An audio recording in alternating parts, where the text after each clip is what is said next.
swept across our nation and our state with tornadoes that left a path of destruction from West Tennessee through Middle Tennessee all the way to the Upper Cumberland. And businesses were lost, homes were lost, most importantly, lives were lost. In the early morning hours of March 3rd, 6 months ago, our neighbors were displaced, and many of them temporarily lost hope. And within just a few days, we had COVID-19. The first case hit our state. Uncertain times, though, brings out the very best of people, and we have certainly seen that happen in our state. Tennesseans dug in with a spirit of resilience, and they rolled up their sleeves to serve. And even in the age of social distancing, we didn't let distance keep us from serving our neighbors and from helping and caring for one another. So today we remember, Tennesseans, to take heart that we have strength for today and bright hope for tomorrow. So today we will talk about a number of things.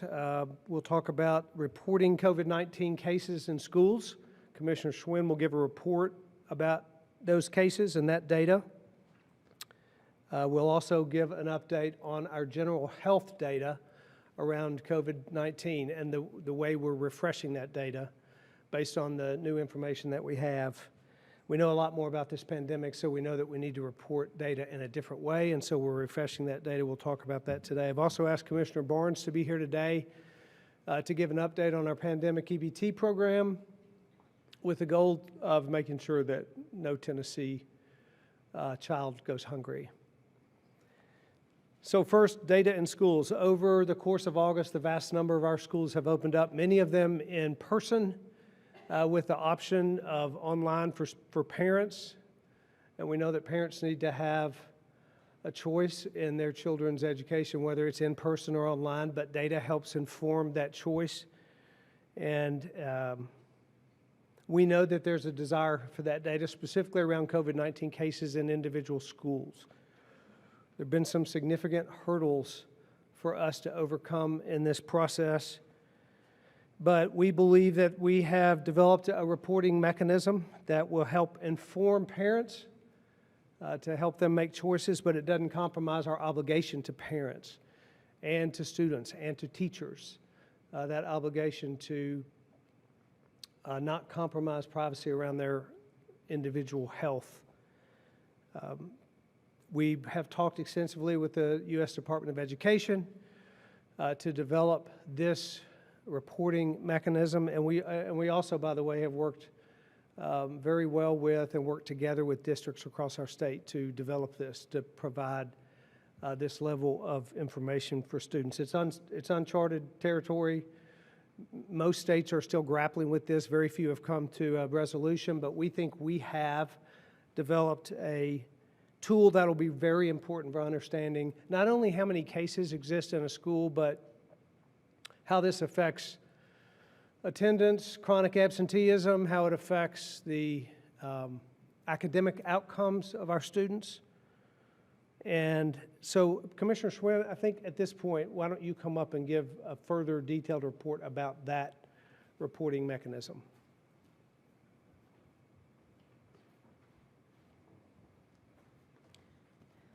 Good afternoon. Thank you for having me.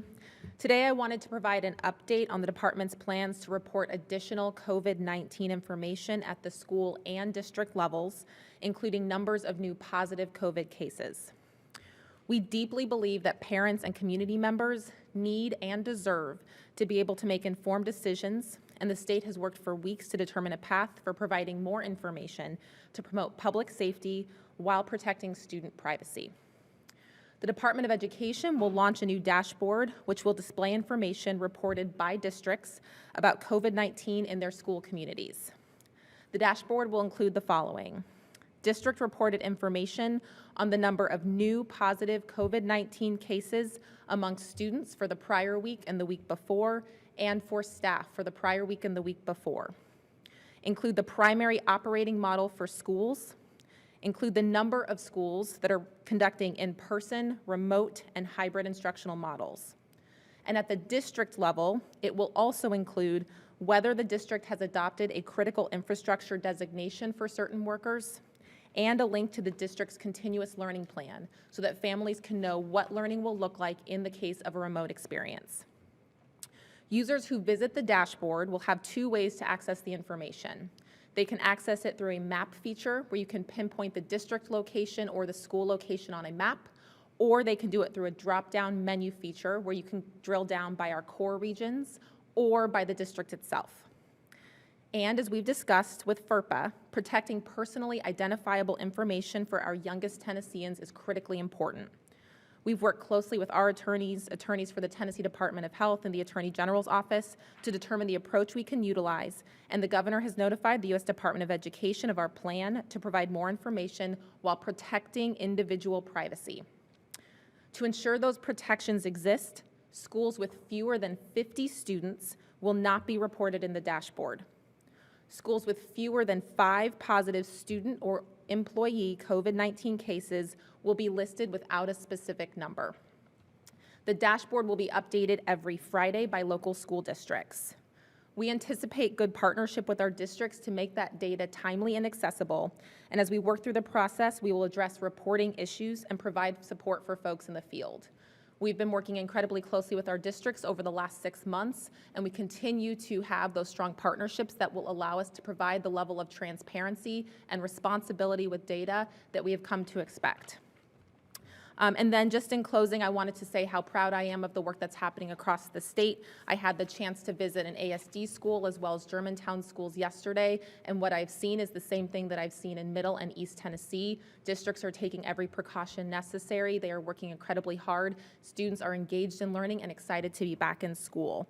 We think that this additional data reporting will allow for continued transparency so that families can make the best decision for their students and kids across the state of Tennessee can continue to learn so we accelerate achievement. Thank you so much. Dr. Piercy, I mentioned that we've updated our data reporting, or will be, around health data, so why don't you give an update on what that will look like? Thank you, Governor. Good afternoon. I'll preface this by saying I've got a lot of technical details, so hang with me. I want to highlight a milestone in our response. The Governor mentioned a tornado 6 months ago. We also had our first case 6 months ago tomorrow. When I think back on everything that's happened in the last 6 months, which admittedly feels like 6 years a lot of times, one of the things I'm most proud of is how we've incorporated new information and best practices into our daily work. Not only do these revisions come from observed trends and expert sources like the CDC, they also are the result of incorporated feedback from users of the data on what's most useful and pertinent to them, whether they're using it for personal or professional purposes. So now, after about 150,000 cases and over 2 million tests, we are refreshing our data to reflect these improvements. First, the most obvious change that you'll notice is just how our data points are reported or highlighted on our website. None of the former data points are being removed, but you will notice that metrics that are more helpful and actionable will be front and center. For example, instead of highlighting cumulative or total case counts or hospitalizations, we're going to put a bigger focus on day-over-day change in these numbers to better reflect current state versus historical state. Secondly, you'll notice that our active case count has decreased while our number of inactive or recovered cases has gone up. This stems from an updated time frame of how long a person is considered infectious. At the beginning of our response, it was pretty widely assumed that a person may be an active infection for up to 21 days. But we've now learned that that period is closer to 10 to 14 days. So, in keeping with this new information and to be consistent with best practices from the CDC and other states, we are revising our definition of an active case to 14 days. Please note, this revised calculation does not impact any isolation or quarantine protocols, rather simply how the data are reported. Another change you'll see is the addition of individual county data snapshots.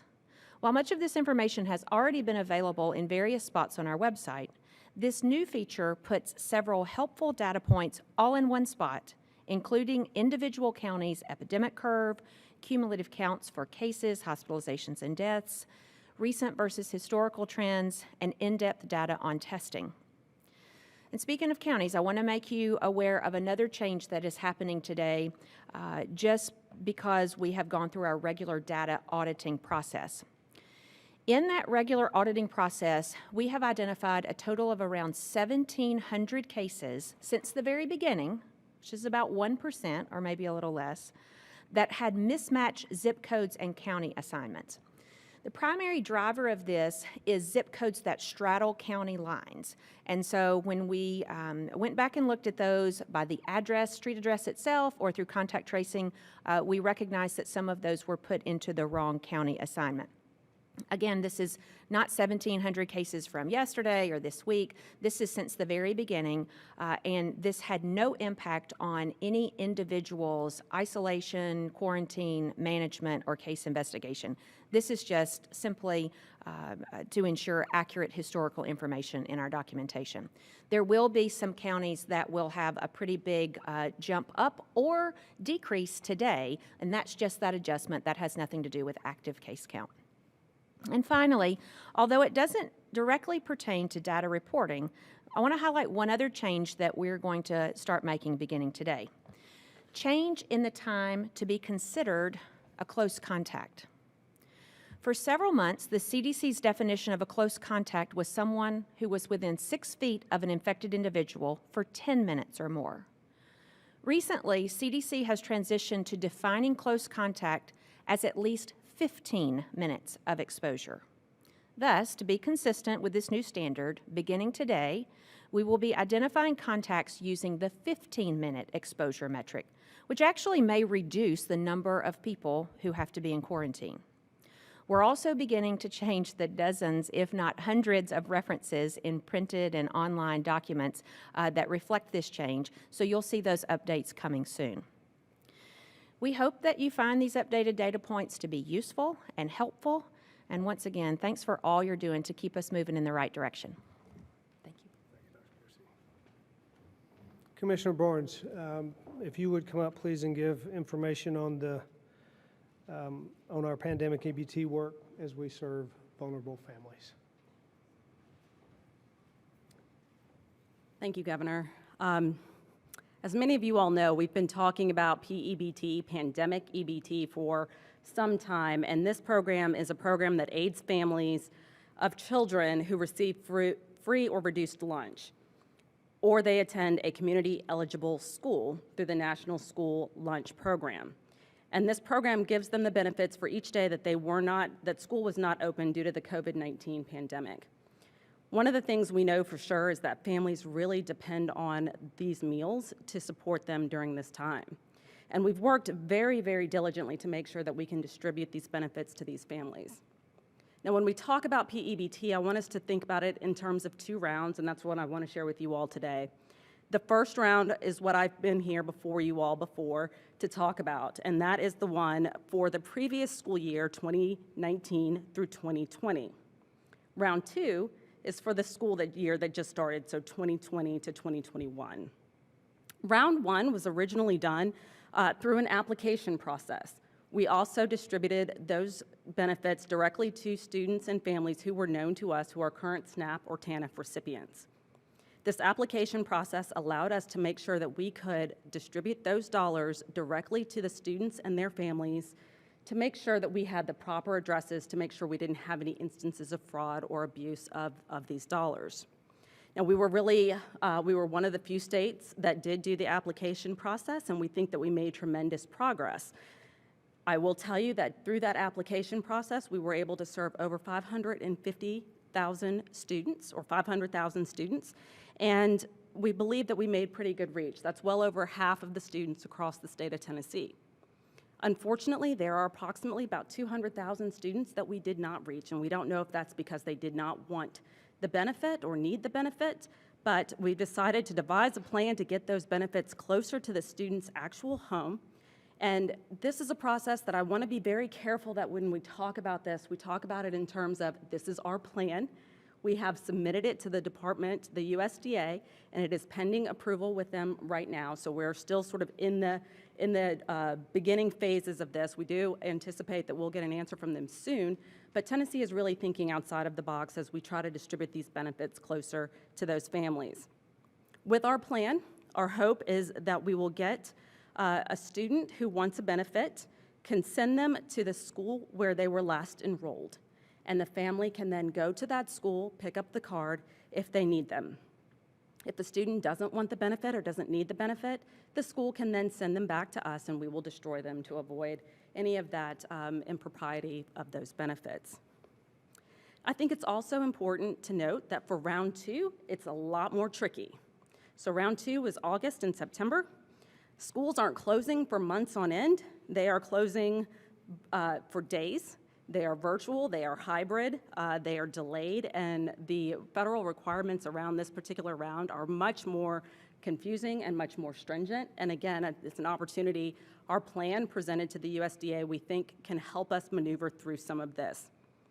Due to the tight timeline, and again, all of these dollars have to be spent by September 30th, we are going to be wanting to work with our local school districts to identify and confirm students who qualify and have them help us distribute those EBT cards.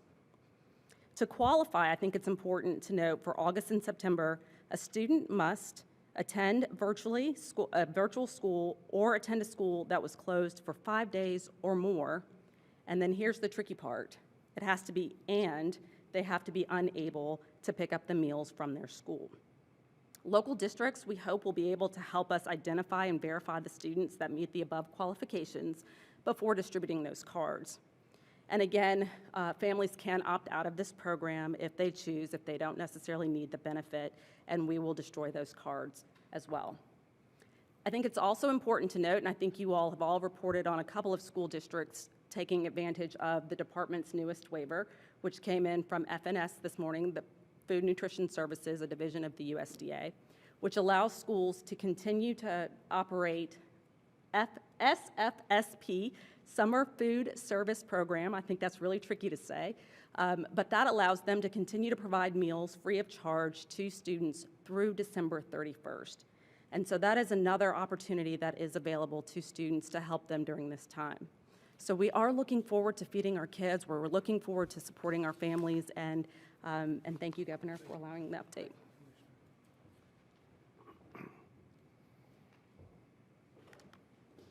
Before we get started on questions, I want to just acknowledge the encouraging news that we're hearing nationally about the prospect of a COVID-19 vaccine being ready by November. The federal government's reached out already to states to begin the planning process for distribution for the time when a safe, effective vaccine is made available. There are many miles to go before a vaccine is ready to be approved. But at the request of the Trump administration, we are working to develop a distribution plan in our state so that those who want a vaccine can get it. It's very early in the process, but our Unified Command Group is currently working through the logistics of that should a vaccine be made available. The COVID vaccine ultimately will be a personal choice for individuals that should be made in consultation with their doctor. But I believe the development of a vaccine is a very hopeful prospect, and it certainly will be good for lives and livelihoods, but it's also a testament to American innovation. So we look forward to those days. I want to move on to question and answer now. Besides the commissioners that have made a presentation, we also have Commissioner Parker from Department of Correction to talk about our testing plan for our prisons. Commissioner McCord is here to talk about unemployment benefits, and members of our Unified Command Group are here as well to answer any questions. So be happy to start with questions. Sergio. Hi, Governor. Thanks for chatting with us today. I have a few questions, but first you were talking about the vaccines and how it's a personal choice. Once the vaccine is available, would you consider getting vaccinated with a COVID-19? Yeah, I'll do what I think every Tennessean ought to do, and determine if they believe it's safe and effective vaccine, and then talk to my doctor about it. So we're not there yet. I'm sorry? We are not there yet as in like. That's right. Okay. It's early. So I have another question, Governor. Core civic facilities now account for about 80% of the coronavirus cases and more than half of the COVID-19 related deaths in the state prison system, even though they only house about a third of Tennessee's prisoners. Will the state be investigating what allowed this to happen? And does it cast any doubt on whether their contracts will be continued?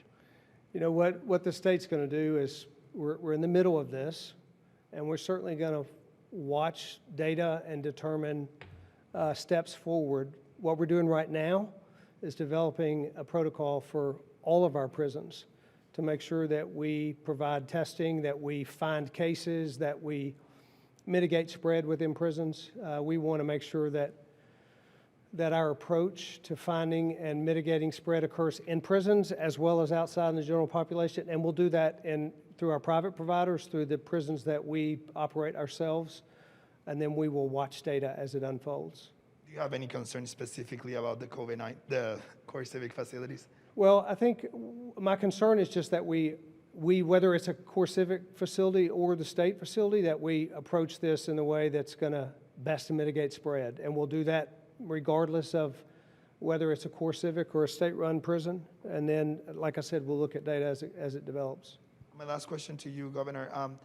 Your COVID liability law, the one that you pushed for and that you signed, I'm wondering if it will protect private providers like Core Civic from lawsuits, or if people will be able to sue them for misconduct, especially the loved ones of those who have died at their facilities. I think the law allows for, has provisions for gross negligence that would apply for any business or any institution or any individual. It protects businesses, it protects institutions, it protects livelihoods, but it also makes sure that bad actors are held responsible, and that's the goal of that legislation. I think it's set up to accomplish that. Hi, Governor. One of my colleagues asked, I think it was last week or maybe the week before, about changing the protocol for nursing homes so people are able to get visited more frequently or at all.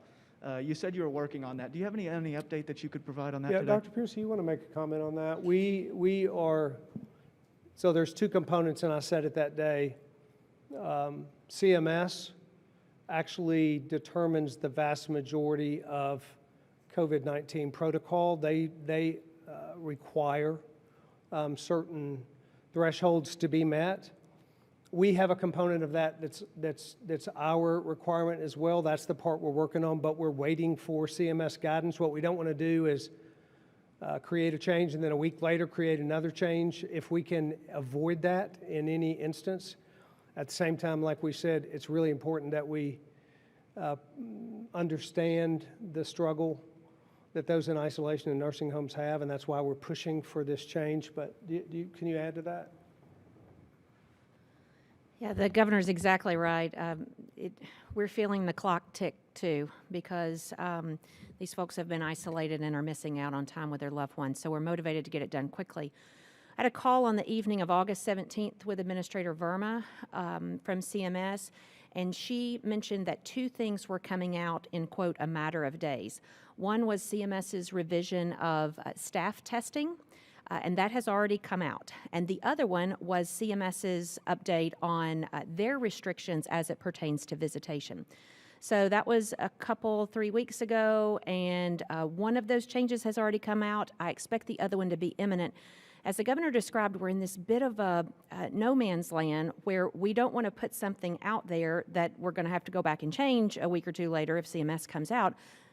But we can't wait much longer. So we're trying to get as far down the road as we can. But if we don't get that guidance from CMS soon, we're going to have to make a move. And I have a high-level question for you, Dr. Piercy. And maybe I missed it when you first spoke. What is it that you've learned, or why now change how the data is reported? From a very high level, like what is that tangible new knowledge that we have? The primary change from information that we've learned since the beginning is how long a person is actually infectious. And so that prompted our change from the active case definition from 21 days to 14 days. You remember very early in this process, We didn't have a lot of precedent to go on, just some of the SARS viruses and MERS viruses that were experienced overseas a few years ago. Those have a longer infectious period, and so when we started, this was sort of extrapolated from that, but as we've had more cases and have learned more, we know it's actually shorter than that, and so we wanted to be proactive and change that, because that not only helps get people sort of moving around a little bit quicker, it helps give us a more accurate assessment of what our active infectious case count is. And if you don't mind, Commissioner Schwinn, can I ask you one question as well, just about the states now feeling comfortable that privacy is protected, that I guess there is not going to be, through the release of data, the ability to unmask a student or a particular cluster of cases. And I know there was a bunch of questions about this a couple of weeks ago. But can you say again, what is it that changed that now makes you more confident? Aside from just the creation of this new dashboard, what is it? Yeah, so I think to start, we are in unprecedented times. And so one of the things that I think is our responsibility is to make sure that we balance the need for transparency with the privacy, especially of our children. And so over the course of the last several weeks and months, we've been looking at that balance with FERPA and HIPAA, and then what we can release and why. And so taking that approach of making sure we consult with the appropriate attorneys, we've talked through all the different levels of that, making sure we submit that, kind of what our state plan is to different levels of government, and making sure that we've covered those bases. I do feel confident that with the thresholds that we've set, we'll know more if we have schools that are less than 50 students, and if we have positive cases that are less than 5, that we've done our role in making sure that that's masked, and that we've suppressed that data appropriately. So I do feel comfortable with the decisions that have been made in this time. Hi, 2 questions about vaccines. Dr. Piercy, in the conversations with federal officials about the potential November vaccine rollout, can you talk a little bit about what that would look like? Are we looking at a broad disbursement or priority disbursement? And if so, whose priority? Sure. The short answer is a lot of that's still being worked out, but we have been notified that we may get a few 100,000 doses. That's not an exact number, and we don't have an exact time frame, but it will not be millions and millions of doses in November or December. It will be a phased rollout, and the federal government is giving us guidance on how to prioritize that. It's actually not terribly dissimilar from other vaccine prioritization. Healthcare workers, vulnerable populations will be first, and then go down the line from there. Do you know which vaccine we're talking about? We have not been told that. We have been told that there may be 2 of them, 2 different kinds, but we have not been told the names. Okay, so the governor mentioned a moment ago that we are miles away from having a vaccine. November 1st is 2 months away. The New York Times reported today that it seems likely that the vaccines that are in that discussion is the Moderna and the Pfizer vaccines, both of which started phase 3 trials in the city last month. And those are multi-year trials. So what level of confidence do either of you have that by November 1st, less than 2 months away, you will be confident enough that the Pfizer vaccine or the Moderna vaccine or another vaccine will be safe enough for Tennesseans to take it? Because I think we all know that this is a schedule that is wholly unusual in vaccine development. Yeah, you're right. I will caution you that I'd take that November 1st with a grain of salt. First of all, nobody said November 1st for us. They've said November, and sometimes time frames get pushed a little, so we'll just take that as a loose time frame. Your point's well made on safety and efficacy. You know, there has been this balance all along of trying to get something out quickly for very obvious reasons, but also doing it in the safest and most effective manner possible. And I'm not sure if you caught it, but what the governor said was incredibly important.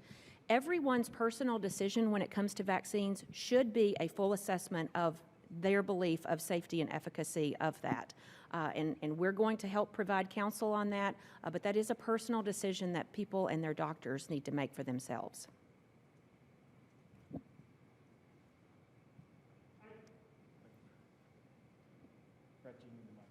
Yes, I'm sorry. So I think in this country we could have a debate over every vaccine being a personal choice where people just debate about the safety. But I'm curious if you guys are describing this particular vaccine and the circumstances where it would come to market so quickly as a distinguishably different personal choice that should consider the safety in the research. I think safety and efficacy of all vaccines should be considered by individuals. This one is not substantively different, and I would really like to give you more details. I just don't know them. We don't know which ones they are. We don't have the data on their clinical efficacy yet. They're in phase 3 trials, which means the safety has been relatively well established. Efficacy right now, particularly amongst different populations, is what's being studied. So the phase 3 trials will not be finished by November, but in an effort to expedite distribution, limited quantities are going to be available. Thank you. I'll give you a break, Dr. Piercy. No. This question, I would like an answer from both the governor and Commissioner Schwinn. Regarding releasing data about COVID cases in schools, the Department of Education even noted in their press release that most school districts are going to be reopened. The last 2 are reopening next week. Was part of maybe the delay of releasing data in hopes to make sure we got more students back into the classroom and didn't, alarm parents before schools reopened, and that's why maybe we didn't see this data being released sooner? There's a real balance between, as we've said, between transparency and protecting privacy. As we said, there were several hurdles that we thought were appropriate to follow through. Including working and communicating with the Department of Education and with those organizations and attorneys that understand the importance of privacy through FERPA and HIPAA. So that's a process. It's taken weeks. It's the reason why very few states have done this yet, because it is a complicated process, but we've worked really hard over the last few weeks to get it done. But the process has been intentional, and it's been purposeful to get to the point where we are today. Commissioner Schwinn, do you want to add anything? Or okay. My other question, Governor, is we've seen a little bit of criticism from some lawmakers about Commissioner Schwinn. Some reports of, some questions about how the department has rolled out help and support to school districts. Do you have a comment, or how are you feeling about your education leader? I think our state has, in many ways, been a leader in the opening of schools, and in doing so in a way that gives parents the choice to go online if they feel like that's the safest way to go, but to also give parents the option for in-person. I said earlier a couple weeks ago that this is one of the most challenging things that we have faced in this pandemic, is the reopening of schools in a safe way that protects parents and students, but allows for in-person option. Our Department of Education has worked tirelessly with school districts to get this done. We feel very encouraged about where we are in that process. So I'm proud of the work that's happening, not only in the department, but that's happening most importantly with districts, with superintendents, with parents, to make sure that our kids have the best outcomes educationally they can get. Thank you for taking our questions today. Today, the Ad Hoc Committee on Emergency Powers met for the second time, and your staff had testified before that committee that you believe that the emergency powers should not be changed. Could you comment a little on that, and then also comment on your criteria for ending the state of emergency? Criteria for what? For bringing the state of emergency to an end. Yeah, so the state of emergency decisions are made based, broadly on what's best for Tennesseans, we believe, going forward in the midst of a pandemic. We're in the midst of a pandemic, and these are uncharted waters. We have not faced this in decades. We do believe, and we do know, and we have had opinion from the Attorney General, from the former U.S. Attorney General, from a former Justice of the Tennessee Supreme Court, that the decisions that have been made have fallen within the constitutional authority. The ad hoc committee is doing what they should do, which is review this unprecedented process to make sure that we're all working together in the way that we should. They too recognize, I think, we're in the middle of this, and there's much to be learned. But it's an appropriate process, and we work together with them to make sure that we get all the answers that they have, that we can answer all the questions they have. And what criteria will you consider to end the state of emergency? Like, what When will you be we looking for? believe that ending it will ultimately make for the best decision. So there are, as we've outlined before, when we extended it this last 30 days, we talked about the reasons we did that, for flexibility for healthcare workers in the midst of this, for the ability, for example, for government officials and government authorities and bodies to meet remotely, things that are important while you're in the midst of a pandemic. And when those are no longer needed, then there will not be a need for that any longer. I also have a question for Commissioner Schwinn about the education child well-being checks. The department has claimed repeatedly about the Child Wellbeing Checks program that it was never intended to apply to all students, but internal documents and emails sent by the department in the development of that document show that it was always intended to check on every Tennessee child. Could you comment on where that goal came from, and then also clarify any clarification on the department's stance on that?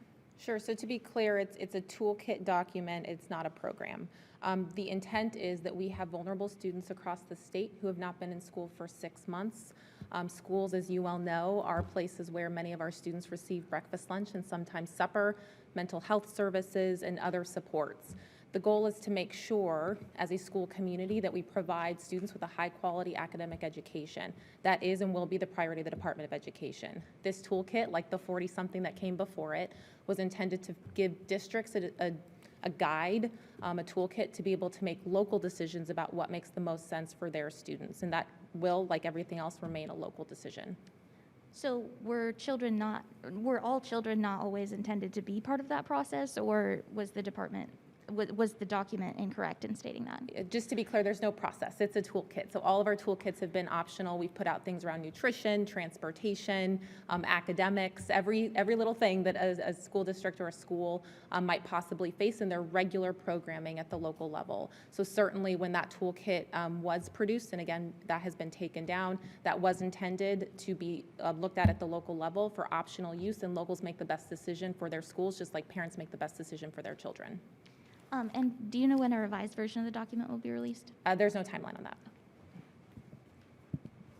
Governor, can you talk a little bit about the time at the White House at this president's speech for the RNC? And then can you tell us a little bit, give us a little bit of background about how they kept y'all safe while you were there when there's a pandemic going on? Yeah, I was inspired by the stories of a lot of real Americans that love their country, and came away from there with really a new appreciation for this country and how it is, I believe, the greatest country in the world, and how we have great challenges ahead of us, but that we are in the process of becoming a more perfect union. That's what I came away from that evening.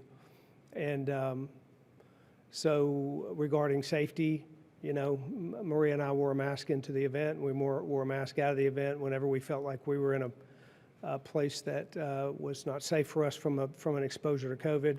In our seats, the seats were distanced. It was an outdoor event, so that's how we made our decisions. Like everyone makes personal, responsible decisions about that. That was the takeaway from my night, though, was the inspiration I got about how it is that we need to work together and make this country an even better place to live. Hello, Governor. Joel, This I is my understand you're second to last day here. making a decision to take your professional career Taking my talents to not to another South Beach, but place. to Chicago, I guess. It's been a great couple of years. It has. We certainly, in all seriousness, we wish you the very best in your endeavors, and trust that it will be a new chapter for you that professionally will give you opportunities. No, sorry. What? We'll get on No. with, we'll get on with the grilling, I've Chris. been with this guy on and off for It's two, true. We'll get 3 to years that, though. now. We'll get to that. So the first question I have for you, while I understand your view of COVID-19 being a personal choice for vaccines, how would it work for kids, for students? There's a bevy of, vaccines that children must take to get into school. Yeah. Would they be required to So take actually, you can reference this, but our understanding from the federal government so far is that the vaccines that may be available are actually not going to be available for children. That's accurate, correct? So they're testing populations and efficacy, and our understanding is, from what we know about this, and it's actually very little because they've just started telling us, but it looks like the vaccines that are currently available, that are going to be the first ones out of the chute, are not intended for use by children. those? Okay. Is there anything to add to that? Just children and pregnant women. All of the studies that are currently ongoing do not include children or pregnant women. So in any first round or maybe second or third round, they will not be included. Okay. And then to go back to the president's event at the RNC, Phil showed a photo online that looked like the seats weren't very far apart, this far apart, and it looked like you didn't have a mask on at one point.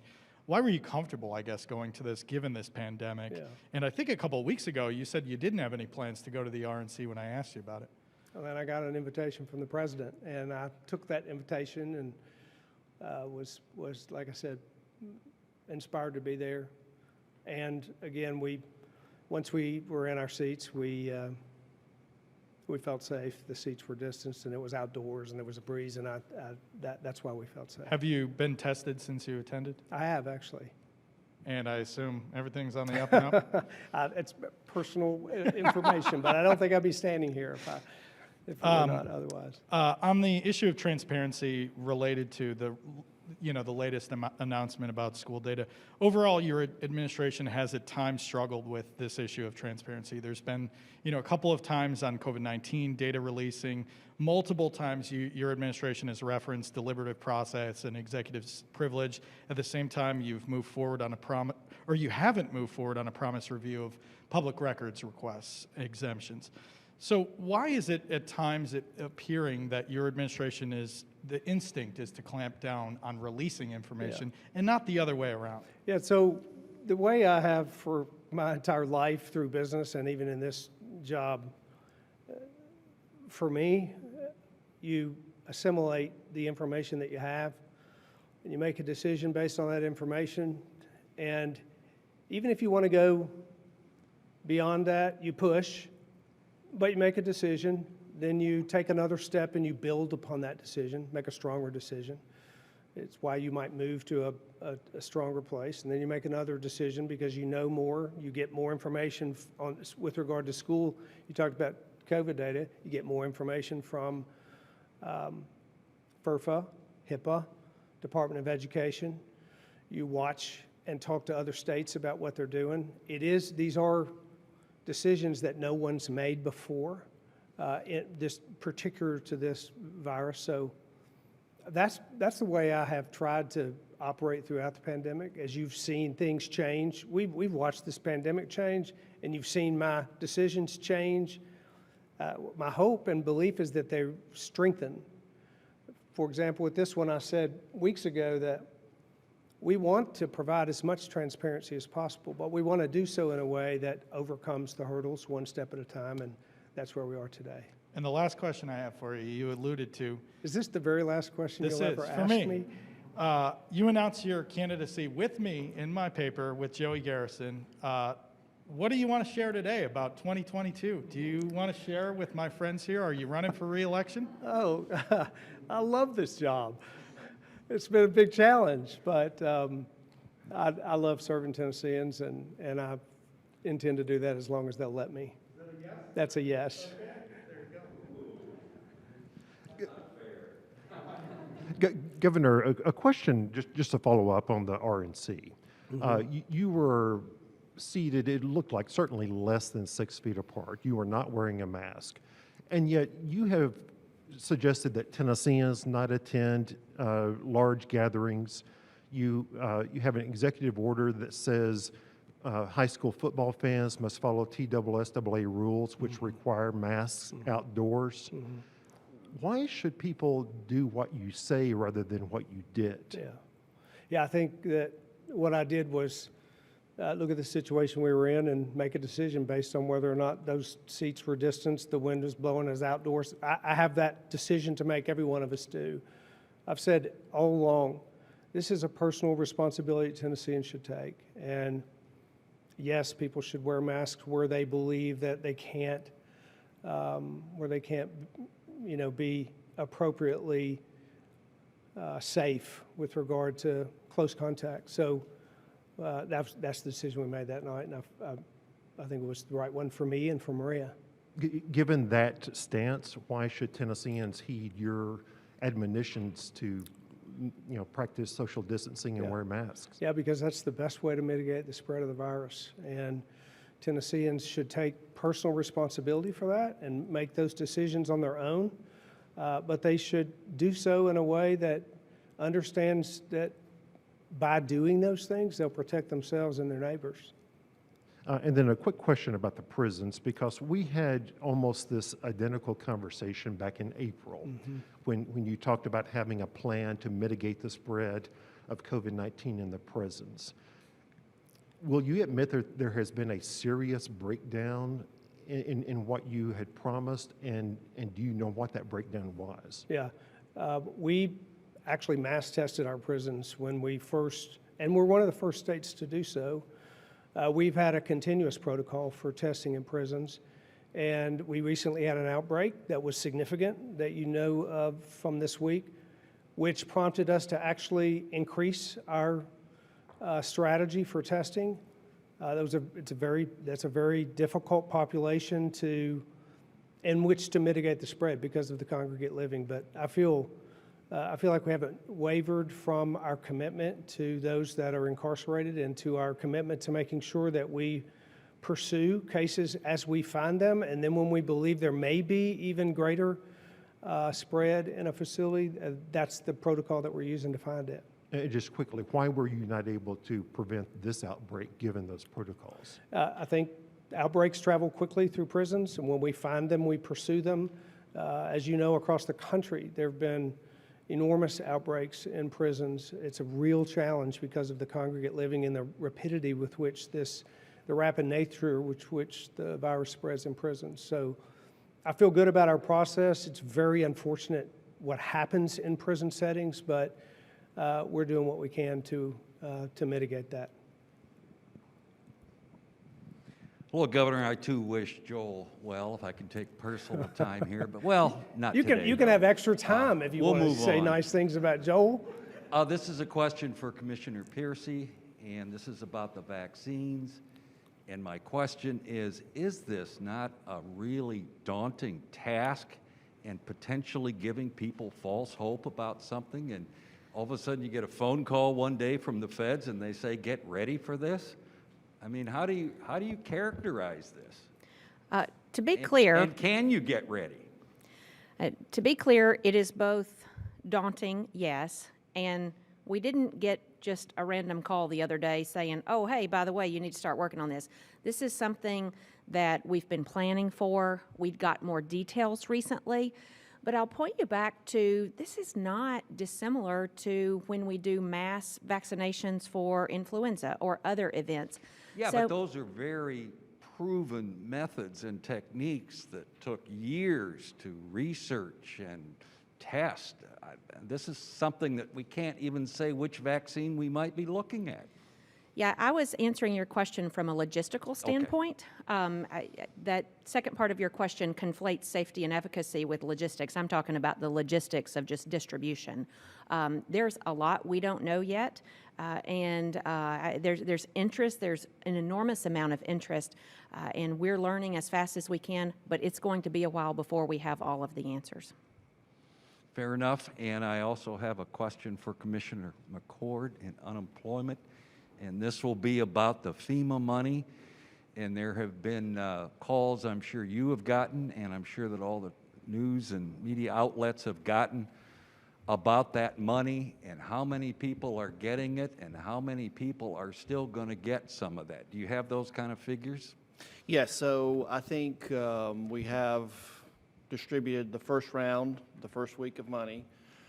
And the way this works is you have to basically reapply every week. And we have reapplied for the week of the 22nd. The issue we're having right now is being one of the first states to distribute these benefits, we're having to plow new ground with FEMA. It's new to them, it's new to us. And so we were hopeful that we would be able to distribute the second round of benefits as early as this week, but unfortunately it looks like it's going to slide into next week before we get those funds. And so there's a process of us applying and them allocating funds based on what they think we would need, because as other states come on, even if they're not distributing the funds, they're basically reserving the funds. And so, like I say, the application has been, and we're hopeful that we'll get the funding after the holiday weekend and distribute it that following week. So with, I mean, the figure I think we're all using is a couple 100,000 Tennesseans who might qualify for this. Will they all get something, do we think? Well, if they qualify with, yes, if getting they qualify $100. with having COVID affected and that sort of thing, that is we have to make sure, and that's the iterative process with FEMA, that we have the funds to pay the claims that we have. And so that's part of what takes a little time for FEMA and a little time mostly as we give them information. And again, they haven't done this a lot either. My guess is when they get to the 25th and 26th and 27th state that's doing this, it'll go faster. But right now, again, we're plowing new ground with them because we are one of the first few states who are actually distributing. But what was going around quickly, and obviously you heard this, is the money's gone from a lot of So again, our best estimate, and I think we've said this from the beginning, is 5 to 7 weeks. We're getting an estimate now, getting pinpoint that if the states who have participated is 6.2 weeks.